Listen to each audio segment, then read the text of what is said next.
You know what, Dalton? What? We haven't played a deck builder in a long time. I think I'd like to play one today. That's a good idea. Well, we have some options. Why don't we do trains? No, Trains is a classic game, but I'm kind of wanting something a little more cute. A little more cute. I mean, there's always Tanto Cuore. No, not... Okay. Fewer tits. Okay, not that kind of cute. Less tits by volume. What about Clank? So Clank, I really love the adventure in Clank, but I'm wanting something a little more simple, a little more light. A little more simple and light. Well, simple and light, we've always got paperback. Ooh, you know I love paperback, but I know I tend to win at that one. You and your stupid vocabulary. I've got a master's degree. What about hardback? A little easier for me to win. It is a classic and new take on this one, but I want something a little more different. A little different. I mean, we always have Star Realms. I know it's not in the normal box, but we have Star Realms. It's a deck in a box? It's a deck in a box. I love Star Realms, but I've played that on my phone a lot lately. All right, well, we do have something new that I think might tickle your fancy in this case. We got Adventure Mart. Adventure Mart! Let's play Adventure Mart. Deal.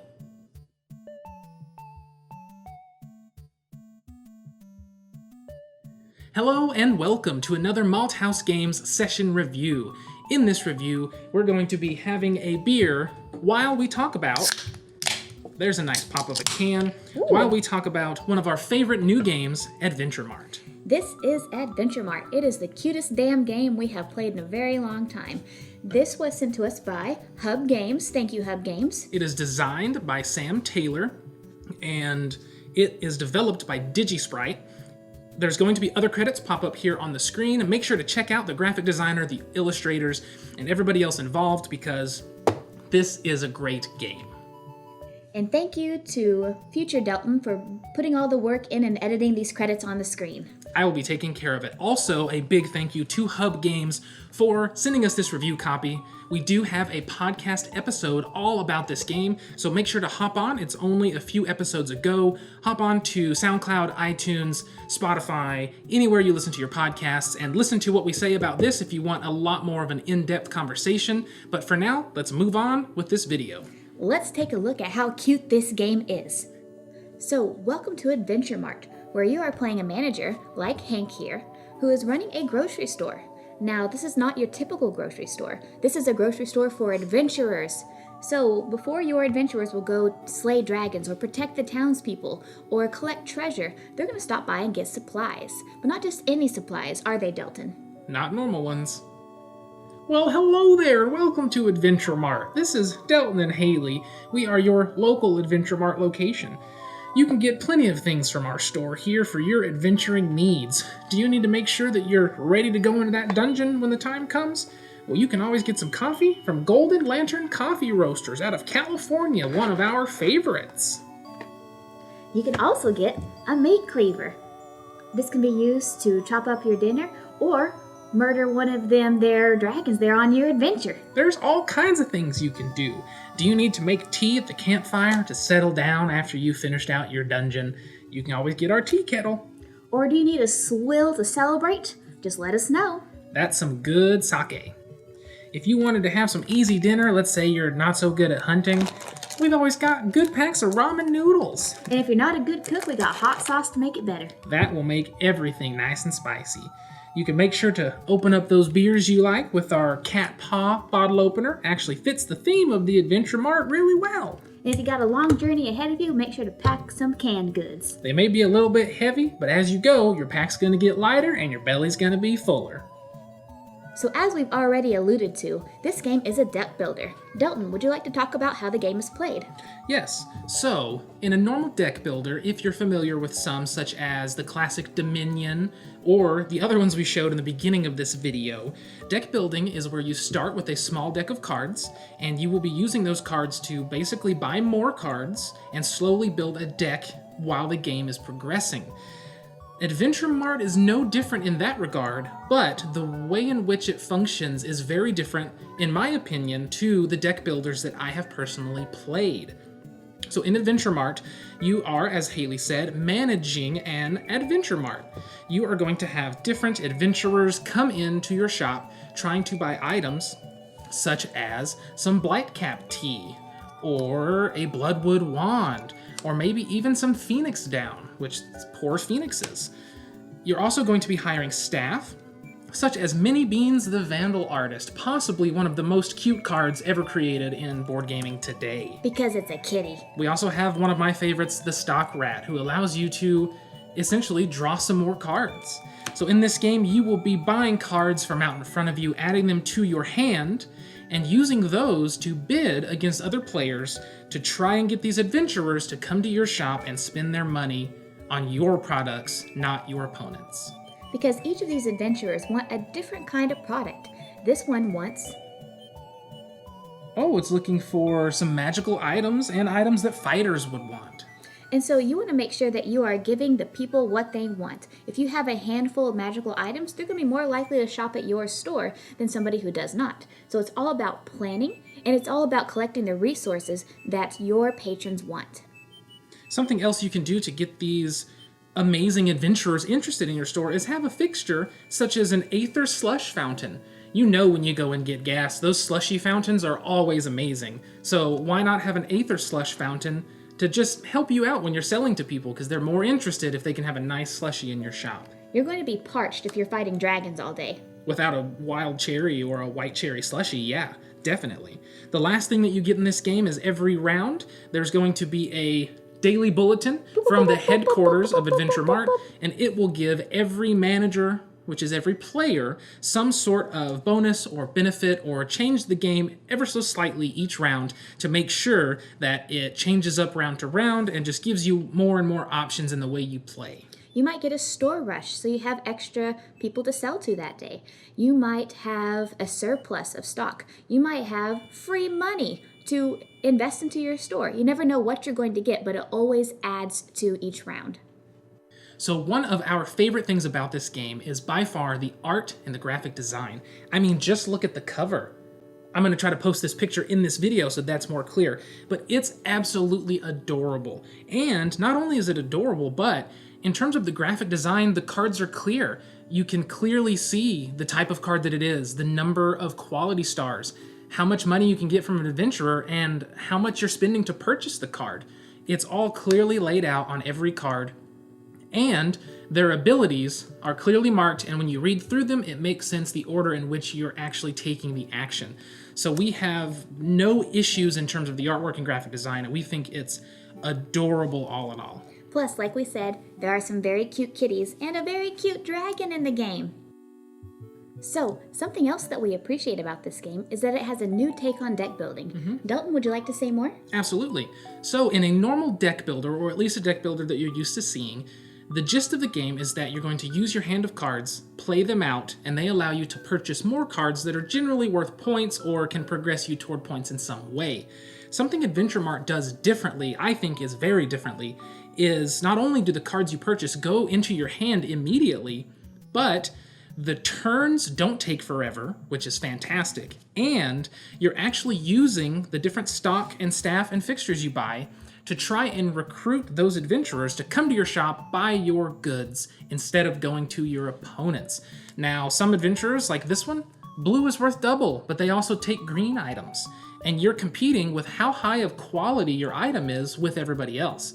They also have abilities on the cards that can do anything from like a super boost to your quality rating to the sell to that customer, or something just as simple as discard it instead of selling it, and you can draw 2 more cards. It's like you're digging in your warehouse, trying to figure out what to sell that person. To me, it feels very, very different than a normal deck builder. It's a little more methodical. It's a little more strategy heavy, less luck heavy, in my personal opinion. And I find that it just brings something so new to the table. It's absolutely, I think, taken over as my #1 deck builder now. So basically, you're competing to be the top salesperson, which is probably why I win all of the time.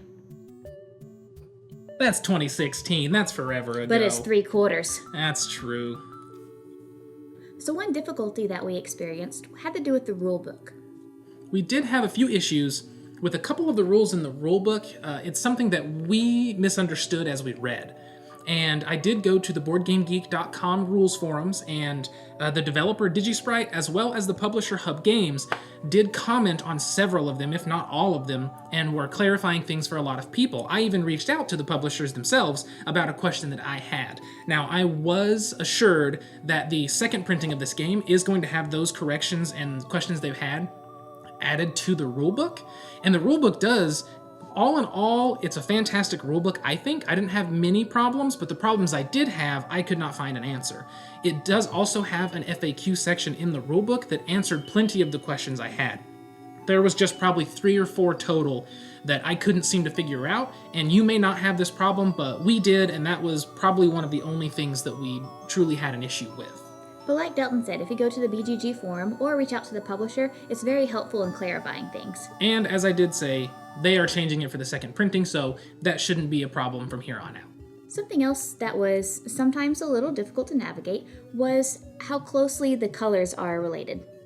I know that I did say in the art and graphic design we really had no issues, and we don't in general. And I don't know if it's the lighting or if it's just my eyes or my take on color, but... We are almost 30. We are almost 30. 29, 28. There are some issues for me in terms of the color of these abilities. All in all, they're good, but there tends to be an issue when it comes to the import ability and the epic quality ability. And I actually don't know that they're truly a different color. I might just think they're supposed to be. But to me, they look identical in terms of that kind of dark purple. And sometimes I also mix up the red react ability with the pink review, which is end of game scoring. And as I said before, it may be something with the lighting in our home. It may be just I'm getting older, but that is an issue that we did have. Once you play the game though, you pretty much get it. You can start to tell and you start learning what cards do what. And it's not like you're not going to read them as you play, but that is the only other real issue that I had during playing this game. So just make sure that you read the text on the card, especially while you're learning the game. So something that we actually really liked about the game was that it's a different experience at different play counts. We find that at 2 players, this game is really very, very back and forth, as most 2-player games are, but the strategy changes a lot from 2 players to 3 players to 4 players. In the 2-player game, it is very much a direct reaction to your opponent. If they are going to, have some big-handed turn, you can choose to just back out of the sale, keep your cards, and now force them to buy more while you try to sell to a couple adventurers and sneak in after. So I feel like the strategy changes and it becomes more of a what is your opponent going to do type of game, which I really enjoy that. And with the 4-player, the stock goes quickly. It's very easy to kind of wait it out in a 2-player game to kind of see, okay, what is my partner buying or what is my friend buying? But in a 4-player game, you have to act quickly. You really, really do. In those larger player count games, it's all about the auctions or the sales, trying to get those adventurers in your store. They turn into something wild and crazy, and a lot of the staff and fixture abilities truly stand out whenever you have 3 or 4 people around the table. So I really feel like we didn't use a lot of the mean card abilities until we were in a 4-player game. Yeah, and that's when those abilities really shine. I think it's good at all play counts. Depending on your usual group, if you get 3 or 4, or if you always play at 2, that may change your opinion of the game and how you feel about it, but I think it works fantastic at both counts, and I'm very happy with it. I can't tell if the mean card abilities really shined in the 4-player game, or if we were too afraid of making our only playing partner mad in the 2-player game. I think it's both. Because we're really all we got. Yeah, that's all we got. But above all, this game is fun. I think that that's what it comes down to, is from the extremely cute and adorable theme to the interesting take and new take, in my opinion, on deck building to the actual gameplay itself. Everything about this game is fun. There hasn't been something that just frustrates me. There hasn't been something that I look at and go, well, that's just stupid. There's no abilities that I feel are broken, because all the abilities that are very, very, very strong are one time in the game and then it's out, unless you can happen to buy that card again if it comes up sometime. And they're expensive. And they're expensive to buy. They're usually expensive to use. Some of them are only in certain situations. Are they truly beneficial? So it's just fun. And it's really great because there's catch-up mechanics too, so you never feel like you're falling behind round after round after round. That's very true. The person that has the least productive store at the end of every round is going to be able to get either some free money or a free card into their store, which is very, very handy for making sure you don't fall too far behind. So, all in all, we highly recommend Adventure Mart. We do. We highly recommend this game. It has been a blast for us. We've played it a good amount of times now. I can't remember the exact number, but it's easily taken over as, I think, probably my favorite deck builder. I really enjoy everything about it, and like I said, pushing past, the view rulebook issues and some of those symbol colors being a little similar in my eyes, everything else has just been great to us. So thank you again to Hub Games for sending us this review copy. Thank you, viewer, for watching this review video. Please make sure to go check out the podcast episode about this game where we get in much more depth about everything that goes on as you play, as well as we throw in a topic and we also do a review of a lot of the beers that we like to drink. To Adventure Mart. To Adventure Mart. So please make sure to like, share, and subscribe to this video. Like, share, and subscribe to our podcast. Follow us on social media. We are at Malthaus Games pretty much everywhere you can think of. If you could do that, that would be great to us. If you have any questions for us, you can hit us up on social media, send us a DM, or just tweet at us. You can always send us an email, contact@malthausgames.com. So until next time, sit back, relax, grab a drink, and play some games. We'll see you all later. Goodbye. Bye.